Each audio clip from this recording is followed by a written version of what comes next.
ரோட்டி விக்கிறவனோட வெற்றி. ககன் ஒரு பிச்சைக்காரனா இருந்தான். அவன் ரயில்வே ஸ்டேஷன்ல உட்காந்து பிச்சை எடுத்துக்கிட்டு இருந்தான். எப்பெல்லாம் அவனுக்கு பசிக்குதோ அப்போ குருத்வாராக்கு போய் ரோட்டி சாப்பிடுவான். தினமும் அப்படி பண்ணி தன் பசிய போக்கிக்கிட்டு இருந்தான்.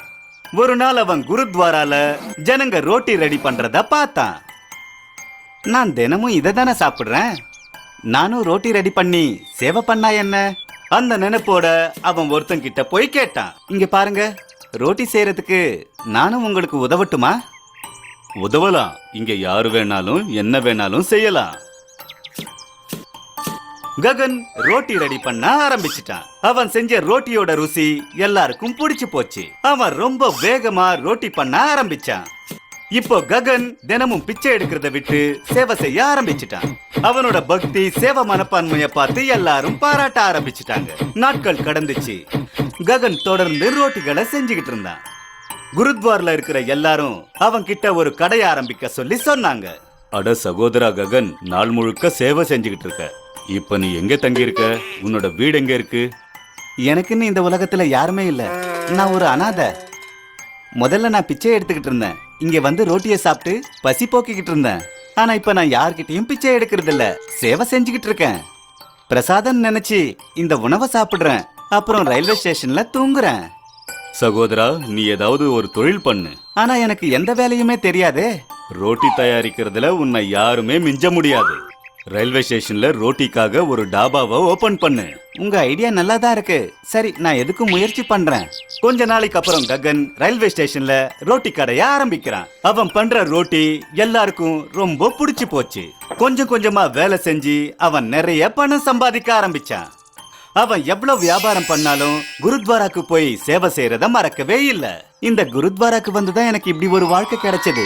நான் எப்பவும் குருத்வாராக்கு சேவை செஞ்சுக்கிட்டு இருப்பேன்னு சொன்னான். பகல்ல மிச்சம் மீதி இருக்கிற ரோட்டிகளை ஏழைகளுக்கு இலவசமா கொடுத்துருவான். அதனாலதான் சொல்றோம், நல்லது செஞ்சா நல்லதே நடக்கும். ரசகுல்லா வியாபாரி கதம். போபால்பூர் கிராமத்துல ரசகுல்லா வியாபாரி இருந்தாரு. அவர் பேரு கதம்.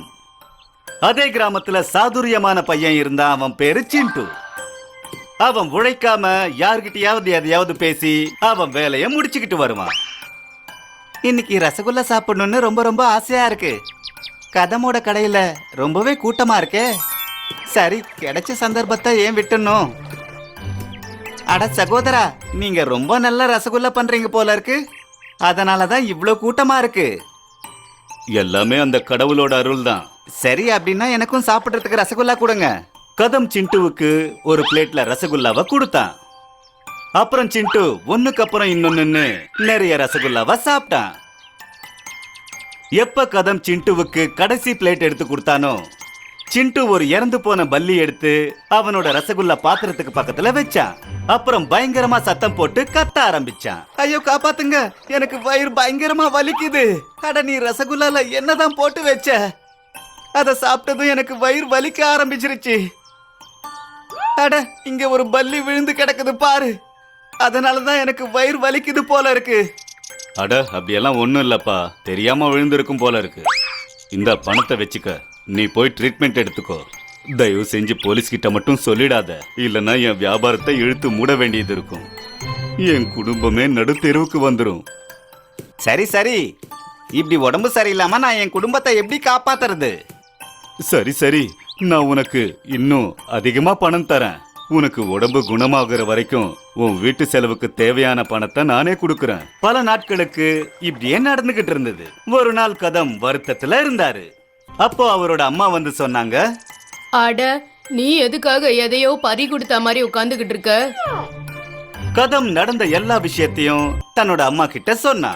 அட, இந்த விஷயத்தை ஏன் நீ முதல்லயே என்கிட்ட சொல்லாம விட்டுட்ட? அடுத்த நாள் கதமோட அம்மா தன் தோழிகளோட சேர்ந்து கடைக்கு வந்தாங்க. அங்க சிண்டு ரொம்ப ஜாலியா ரசகுல்லாவை சாப்பிட்டுக்கிட்டு இருந்தான். திடீர்னு ஒரு பொம்பளை பயங்கரமா கத்த ஆரம்பிச்சிட்டாங்க. திருடன் திருடன் திருடன், இந்த ஆளு என் நெக்லஸ திருடிட்டான். அட, நான் ஒன்னும் திருடல, என்னை விட்டுருங்க விட்டுருங்க, அடிக்காதீங்க, விட்டுருங்க. சிண்டு, நீ உங்ககிட்ட இருந்து தப்பிக்கணும்னா மரியாதையா அவங்க நகைய திருப்பி கொடுத்துரு. அட கதம்பாய், நான் எந்த ஒரு நகையும் திருடல. அப்படி திருடலன்னா கூட உன்கிட்ட இருக்கிற பணத்தை கொடுத்து இவங்க கிட்ட இருந்து உன் உயிரை காப்பாத்திக்க. வேற வழி இல்லாம சிண்டு தன்னோட பாக்கெட்ல இருந்த மொத்த பணத்தையும் எடுத்து அவங்களுக்கு கொடுத்துட்டு அங்கிருந்து ஓடியே போயிட்டான். இதுக்கு தான் சொல்லுவாங்க, வினை விதைத்தவன் வினை அறுப்பான்னு. பெட்ரோல் திருடன். மியாப்பூர் கிராமத்துல ஒரு நாள் மங்கத்ன்ற பேர்ல ஒரு வியாபாரி வந்து பாய் வியாபாரம் செஞ்சான். அவன்கிட்ட ஒரு பழைய மோட்டார் சைக்கிள் இருந்தது. அது அளவுக்கு அதிகமா பெட்ரோலை குடிச்சுக்கிட்டு இருந்தது.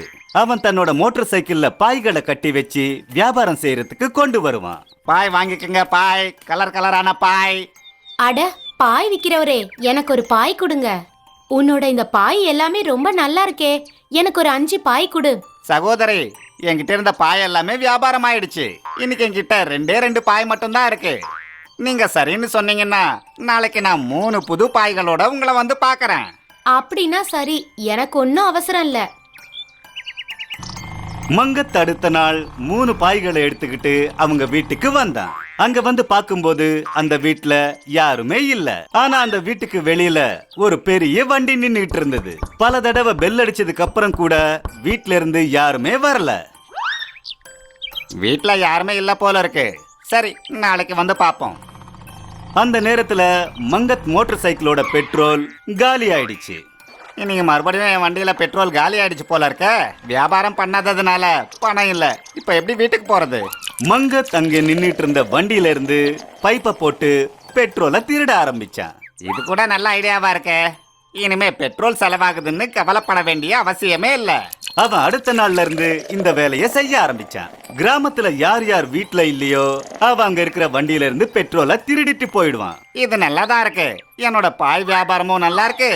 வந்து போறதுக்கான பெட்ரோல் செலவும் மிச்சமாகுது. கிராமத்துல இருக்கிற ஜனங்க ரொம்பவும் கோபம் அடைஞ்சிட்டாங்க. இத பாருங்கண்ணே, நம்ம கிராமத்துல இந்த பெட்ரோல் திருடன் யாரு? வண்டியில எவ்வளவு பெட்ரோல் போட்டாலும் அடுத்த நாள் அது காணாம போகுது.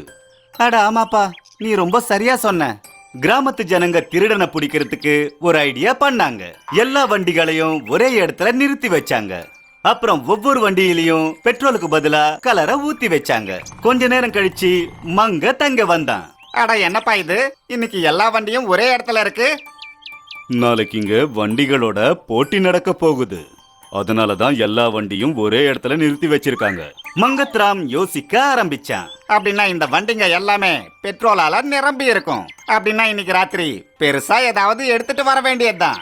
எல்லா வண்டியில இருந்தும் பெட்ரோல் எடுத்துட்டு போயிடணும். அதுக்கப்புறம் பெட்ரோல் பிரச்சனையே இருக்காது. ராத்திரி மங்கத் பெட்ரோல் திருடும் போது அவனோட டிரெஸ்ல கலர் வந்து ஒட்டிக்கும். கிராமத்துல இருக்கிற ஒருத்தன் பார்த்து கத்த ஆரம்பிச்சிட்டான். திருடா திருடா திருடா, புடிங்க பெட்ரோல் திருடா. கிராமத்து ஜனங்கள்லாம் ஒன்னா சேர்ந்து பாய் விக்கிறவனை பின்னி எடுத்துட்டாங்க. அவனை புடிச்சுக்கிட்டு போய் போலீஸ்ல ஒப்படைச்சிட்டாங்க. இதுல இருந்து தெரிஞ்சுக்க வேண்டியது, திருடுறது ரொம்ப ரொம்ப தப்பு. பான் கடைக்காரர் மோட்டு. ஒரு ஊர்ல ஒரு பான் கடை ஒன்னு இருந்துச்சு. அந்த கடையோட ஓனர் பேரு ராஜு. அந்த கடையில சந்தன் என்ற பேர்ல ஒரு பையன் வேலை பார்த்துக்கிட்டு இருந்தான். ராஜு என்னென்னவெல்லாம் சொல்லிக்கிட்டு இருந்தாரோ அதெல்லாம் அவன் பண்ணிக்கிட்டு இருந்தான். ஒரு நாள் ராஜு சந்தன் கிட்ட என்ன சொன்னாருன்னா, இங்க பாரு சந்தன், நீ கடந்த 5 வருஷமா இங்க வேலை பார்த்துக்கிட்டு இருக்க. ஆனா இது வரைக்கும் உனக்கு பான் பண்ணவே தெரியாது. சீக்கிரம் கத்துக்கோ, இல்லன்னா தேவையில்லாம பிரச்சனை ஆயிடும். நீங்க இருக்கீங்க இல்ல முதலாளி, நான் சீக்கிரமா கத்துக்கிறேன். ஒரு நாள் ஒரு போலீஸ்காரர் ராஜுவோட கடைக்கு வந்தாரு. ராஜு, இன்னைக்கு எங்க ஆபீஸ்ல ஒரு ஃபங்க்ஷன். எங்க சார் என்ன சொன்னாருன்னா, இங்க இருந்து 100 ஸ்வீட் பான் தயார் பண்ணி கொண்டு வர சொன்னாரு. சரிங்க ஐயா, நான் சந்தன் கிட்ட அது எல்லாத்தையும் கொடுத்து அனுப்புறேன். அந்த போலீஸ் அதிகாரி போனதுக்கு அப்புறம் சந்தனும் ராஜுவும் பான் பண்ண ஆரம்பிச்சாங்க. அவங்க 2 பேரும் ஒன்னா சேர்ந்து உடனே 100 ஸ்வீட் பான் தயார் பண்ணாங்க. ஆனா பான் தயார் பண்ணதுக்கு அப்புறமா அந்த பான் மேல சில ஈக்கள் வந்து உட்கார்ந்துச்சு. அத பார்த்த ராஜு சந்தன் கிட்ட என்ன சொன்னாருன்னா, என்ன அப்படி பார்த்துக்கிட்டு இருக்க, கொஞ்சம் உதவி பண்ணு, அந்த ஈ எல்லாத்தையும் விரட்டு. நான் உடனே வருவேன். நீ என்ன பண்ணுவேன்னு எனக்கு தெரியாது. நான் திரும்பி வரத்துக்குள்ள இந்த இடத்துல ஒரு ஈ கூட இருக்க கூடாது. ராஜு போனதுக்கு அப்புறம் சந்தன் அங்கிருந்த ஈக்கள் எல்லாத்தையும் விரட்டிக்கிட்டு இருந்தான். அந்த பான் மேல ஈய விரட்டுற பொடிய சந்தன் போட்டுட்டான். ராஜு வந்ததுக்கு அப்புறம் சந்தன் அந்த ஸ்வீட் பான் டப்பாவை கொண்டு போய் போலீஸ் அதிகாரிக்கு கொடுத்தான். கொஞ்ச நேரம் கழிச்சு அந்த போலீஸ் அதிகாரிங்க ராஜு கடைக்கு வந்து ராஜுவை அடிச்சாங்க. அவங்க ரொம்ப கோவமா இருந்தாங்க. ஐயோ, ஒரு நிமிஷம் நிறுத்துங்க. எதுக்காக என்ன அடிக்கிறீங்க? நான் என்ன தப்பு பண்ணேன்? ஆனா அவங்க தொடர்ந்து ராஜுவை அடிச்சுக்கிட்டே இருந்தாங்க. ரொம்ப நேரம் அடிச்சதுக்கு அப்புறம் அவங்க அந்த இடத்தை விட்டு கிளம்பிட்டாங்க. அட சந்தன், நீ அப்படி என்னதான் பண்ணி வச்ச? இவங்க ஏன் என்ன இப்படி அடிச்சாங்க? அப்ப சந்தன் ராஜுவுக்கு எல்லாத்தையும் எப்படி விரட்டினேன்னு சொன்னான். இங்க பாருங்க முதலாளி, நான் இதை மட்டும் தான் பண்ணேன். ஆனா அதை சாப்பிட்டவங்க எல்லாருமே உடனே தலை சுத்தி விழுந்துட்டாங்க. சந்தன் சொன்னதை எல்லாத்தையும் கேட்டதுக்கு அப்புறம் ராஜுவுக்கு தலை சுத்தி அவர் கீழே விழுந்துட்டாரு. இதுல நம்ம புரிஞ்சுக்க வேண்டியது என்னன்னா, அவங்க வேலைய அவங்க தான் செய்யணும்.